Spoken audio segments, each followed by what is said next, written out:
Bismillahirrahmanirrahim. Assalamualaikum warahmatullahi wabarakatuh.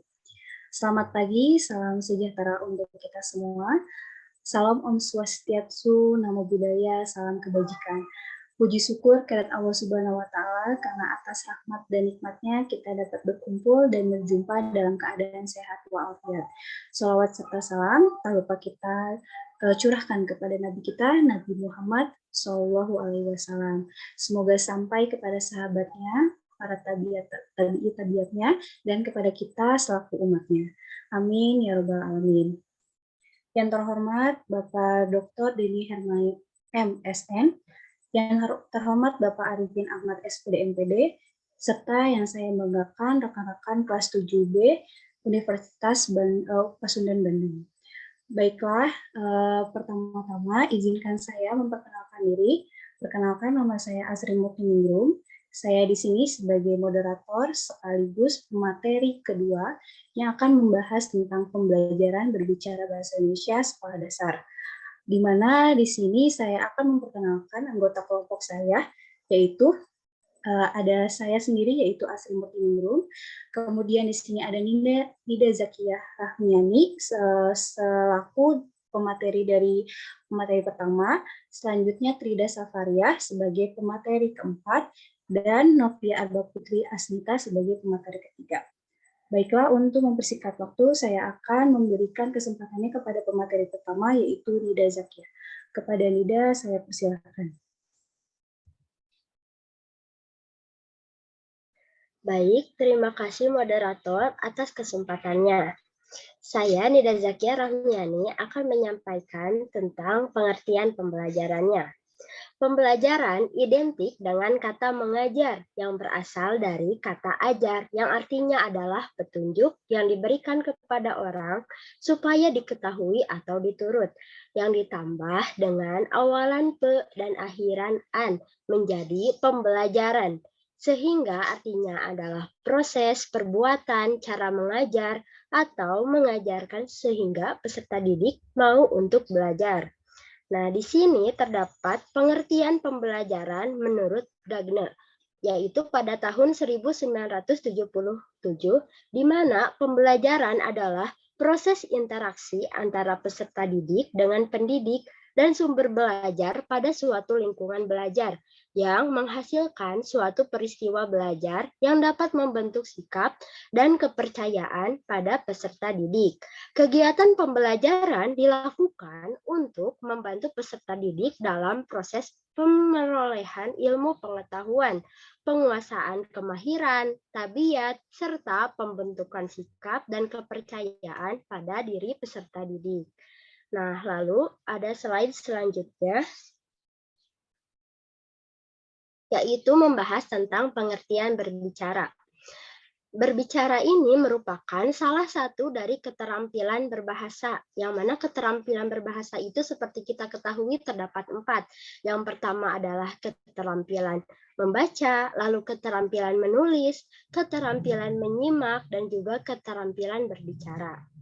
Bahasa dipandang sebagai sarana aktivitas simbolik, sehingga dengan bahasa seseorang dapat merefleksikan kehidupannya, menerjemahkan, dan mentransformasikan pengalamannya, sehingga fungsi utama dari bahasa ini adalah sebagai alat komunikasi.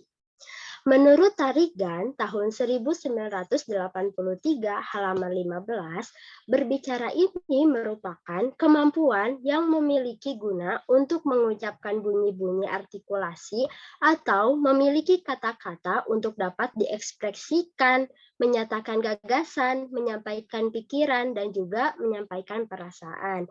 Sehingga maksudnya adalah dengan berbicara, maka kita dapat menggunakan bahasa untuk berkomunikasi, baik itu menyampaikan informasi, pikiran, maupun menyampaikan perasaan dan gagasan dari apa yang telah kita baca atau apa yang telah kita dengar.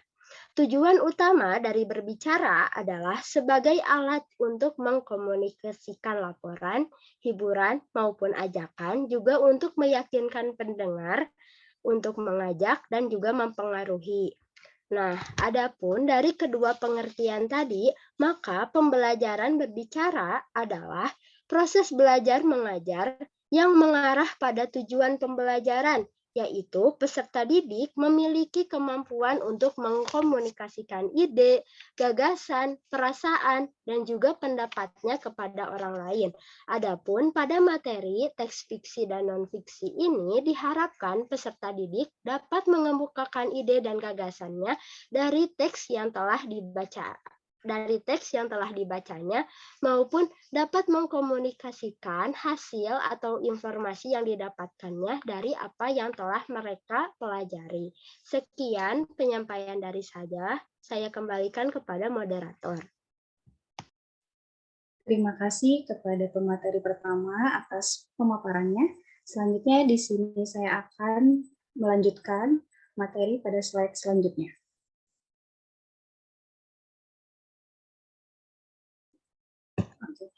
Di sini saya akan membahas tentang tujuan pembelajaran bahasa Indonesia.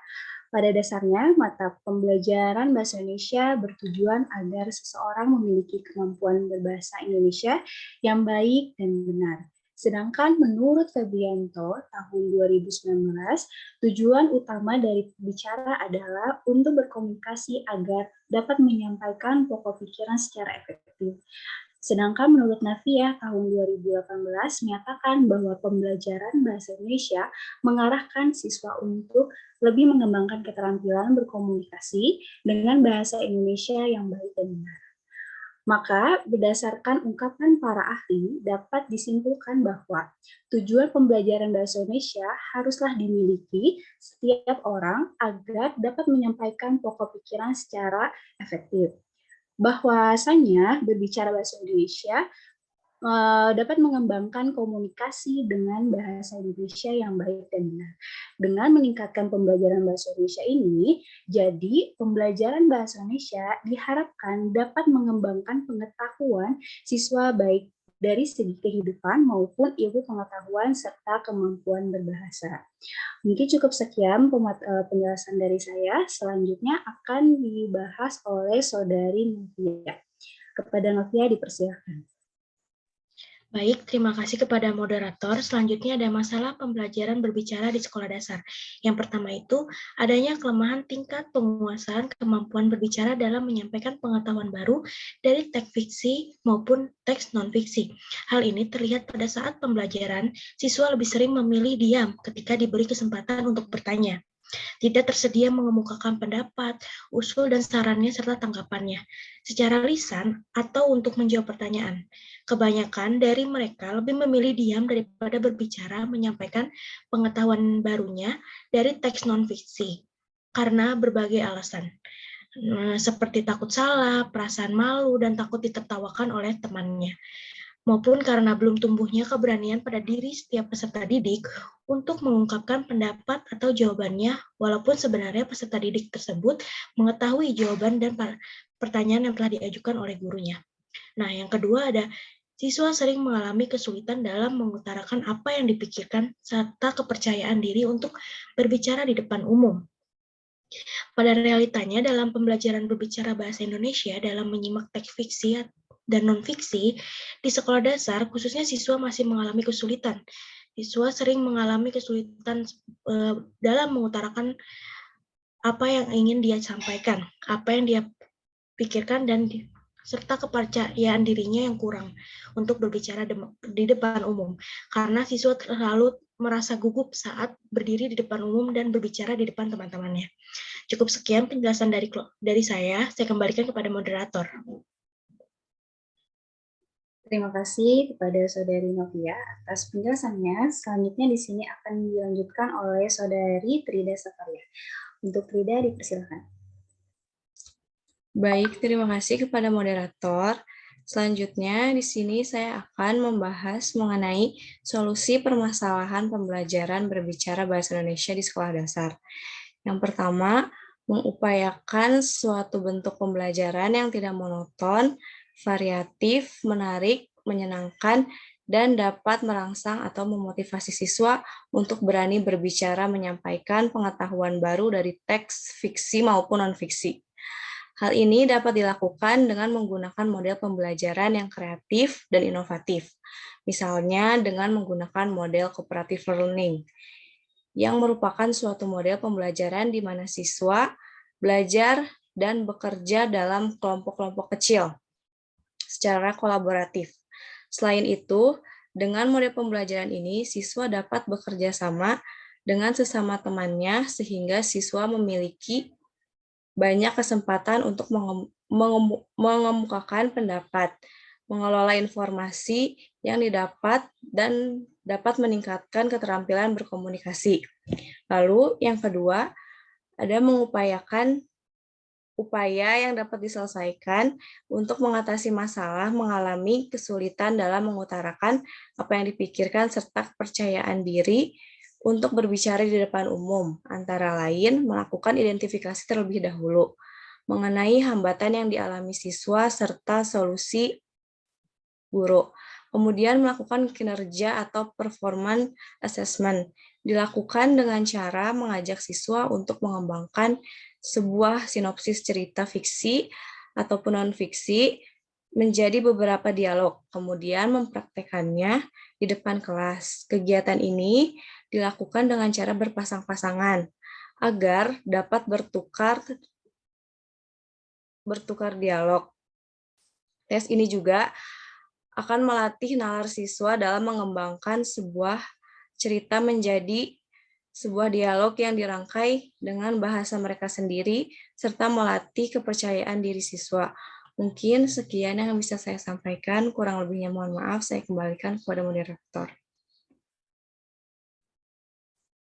Terima kasih kepada Trida atas pemaparannya. Alhamdulillahirrahmanirrahim. Materi hari ini telah disampaikan. Kurang lebihnya mohon maaf. Wassalamualaikum warahmatullahi wabarakatuh.